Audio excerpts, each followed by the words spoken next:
இவர் தமிழ்நாட்டிலேருந்து இவ்வளோ 39 எடுத்துருவாரா? கமலஹாசனுக்கு என்ன அரசியல் தெரியும்? என்ன அரசியல் அவர் நடத்திருக்கிறாரு? பாஜகவினுடைய பிடிஎம் ஆட்டு திராவிட முன்னேற்ற கழகம் இருந்தெல்லாம் மறந்துட்டாங்களா?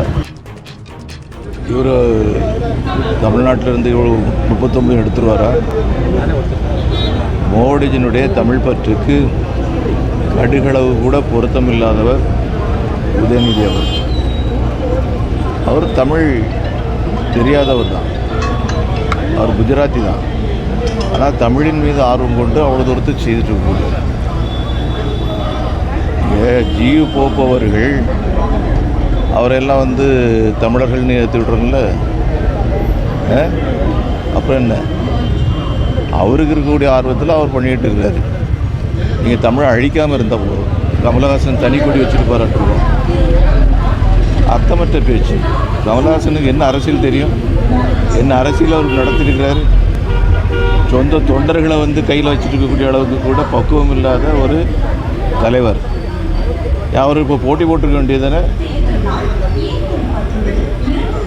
ஒரு விஷயம் சொல்ல விரும்புகிறேன். இன்றைக்கி விஜய் வசந்த் அவர்கள் ஒரு அறிக்கையை கொடுத்துருக்கிறார். அவர் வெற்றி பெற்று வந்தால் கல்வி உதவித்தொகை சிறுபான்மை மாணவர்களுக்கு வாங்கி கொடுக்கப்படும். போன 2 நாளைக்கு முன்னாடி அவர் என்ன சொல்லியிருந்தாருன்னா, ஜூலை போராட்டம் என்ன ஆனது அப்படின்ட்டு. ஏழை இந்து மாணவர்களுக்கு கல்வி உதவித்தொகை பற்றி கொடுக்கக்கூடிய ஜூலை போராட்டம் என்றார். ஏன் இந்த டபுள் பிளே? ஒரு விஷயம் கூட தெரியாத ஒரு பாராளுமன்ற உறுப்பினராக இத்தனை வருஷமாக இருந்திருக்கிறாரு.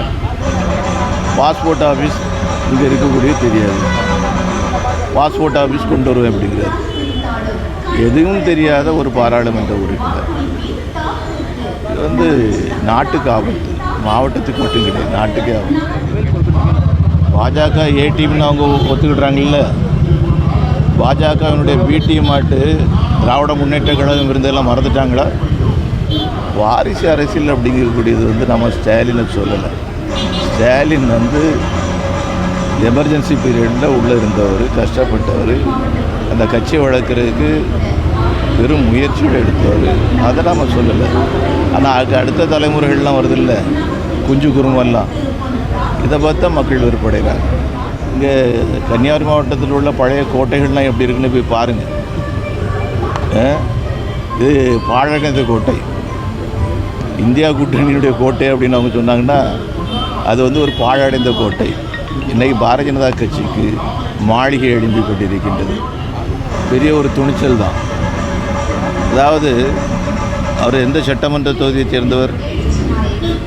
எந்த சட்டமன்ற தொகுதியைச் சேர்ந்தவர்? இங்கே ஒரு சட்டமன்ற தொகுதியினுடைய